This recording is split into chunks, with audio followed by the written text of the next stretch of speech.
Hi friends, అందరూ ఎలా ఉన్నారు? మరోసారి కొత్త స్టోరీతో మళ్ళీ మీ ముందుకు వచ్చేసాను.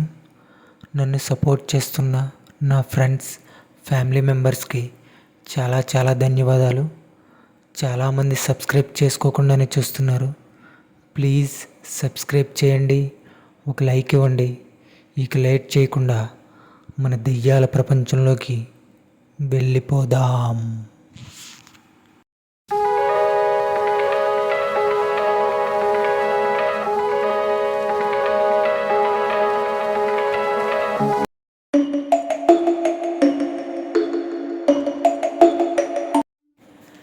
అది గోకపల్లి అనే గ్రామం. ఆ గ్రామంలో చేపల వేటకు వెళ్ళే కొంతమంది జాలరులు ఉండేవారు.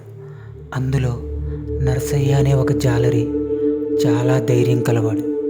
వాళ్ళ ఊరికి కిలోమీటర్ దూరంలో ఉన్న గోదావరి నదిలోకి రోజు అర్ధరాత్రి చేపల వేటకు వెళ్ళేవాడు. ఎప్పటిలానే ఆ రోజు కూడా అర్ధరాత్రి వల పట్టుకుని గోదావరి వైపు బయలుదేరాడు. పున్నమి వెన్నెల్లో గోదావరి చాలా అందంగా ఉంది. నరసయ్య హాయిగా వల వేస్తూ చేపలు పడుతున్నాడు. అలా గోదావరి ఒడ్డున వల వేసుకుంటూ శ్మశానాల దగ్గరగా వెళ్ళాడు. అక్కడి ఒడ్డు నుండి ఏటిలోకి వల వేశాడు.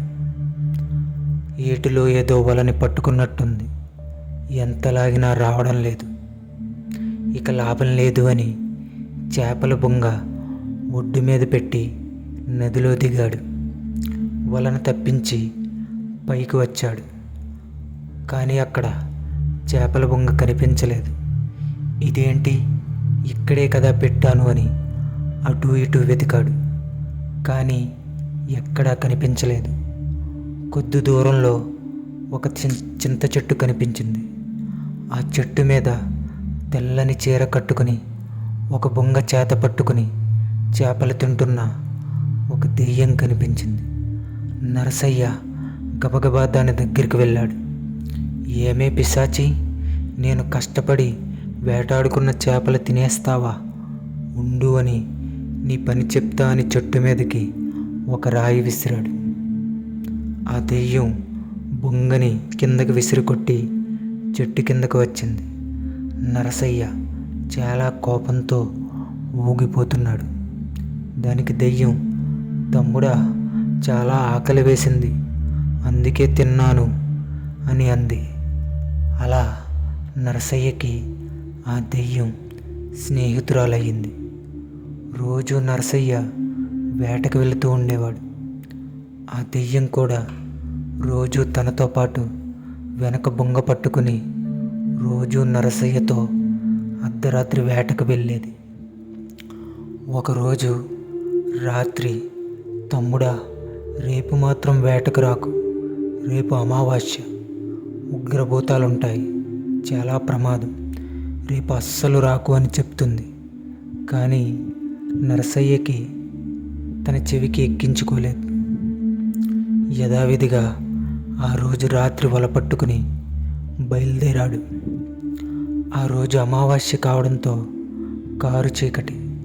లాంతారు వెలుగులో కూడా దారంతా అంతంత మాత్రమే కనిపిస్తుంది. ఆ రోజు ఎవరో చనిపోయారు. ఆ శ్మశానంలో ఒక చితి వెలుగుతుంది. సమయం 1 గంట కావస్తుంది. కారు చీకటి. చుట్టూ కుక్కలు నక్కలులా ఊలలు వేస్తున్నాయి. గంభీరమైన గాలి వీస్తుంది. నరసయ్యకి ఇవేమీ పట్టడం లేదు.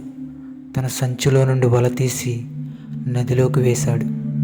అలా చేపలు పట్టుకుంటూ సాఫీగా గోదావరి ఒడ్డున సాగిపోతున్నాడు. నరసయ్య వెనుక అడుగుల చప్పుడు వినిపించింది. నరసయ్య వెనక్కి చూడకుండానే, ఏంటి ఈరోజు ఎంత ఆలస్యమైంది అని అడిగాడు. వెనక నుండి ఏ సమాధానం లేదు. ఏంటి, ఏమీ మాట్లాడడం లేదు అని వెనక్కి తిరిగాడు. అక్కడ మర్రి ఓడల్లాంటి కురులతో మొహమంతా నల్లగా, కళ్ళన్నీ ఎర్రగా ఉగ్ర రూపంలో ఒడ్డున కూర్చుని చూస్తూ ఉంది.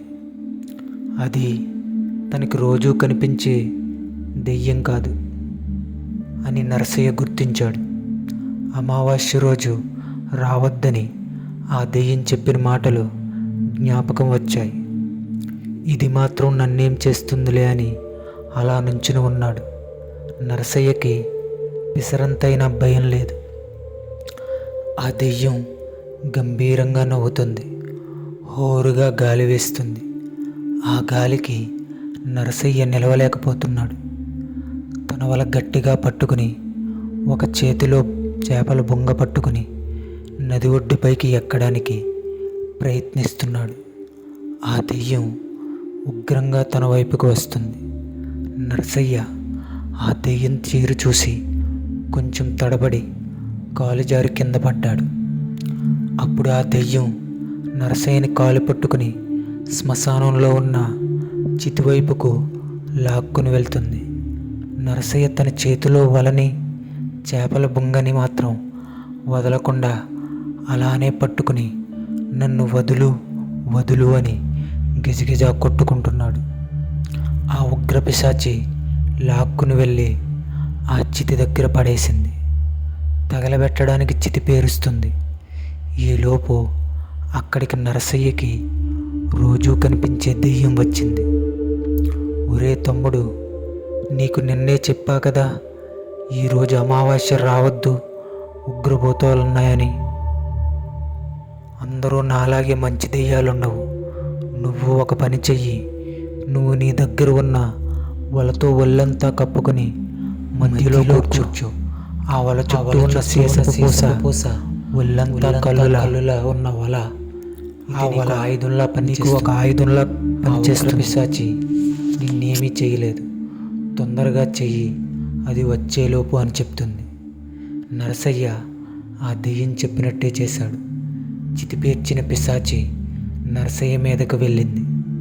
కానీ తాను వేసుకున్న వల 1000 కళ్ళ దేవతల అతన్ని కాపాడుతుంది.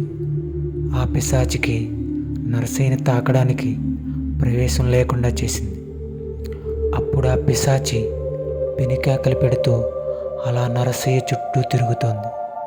నరసయ్య ఆ వలలో బాచీమఠం వేసుకుని కూర్చున్నాడు. ఆ పిశాచి కూడా తన ఎదురుకుండా కూర్చుంది.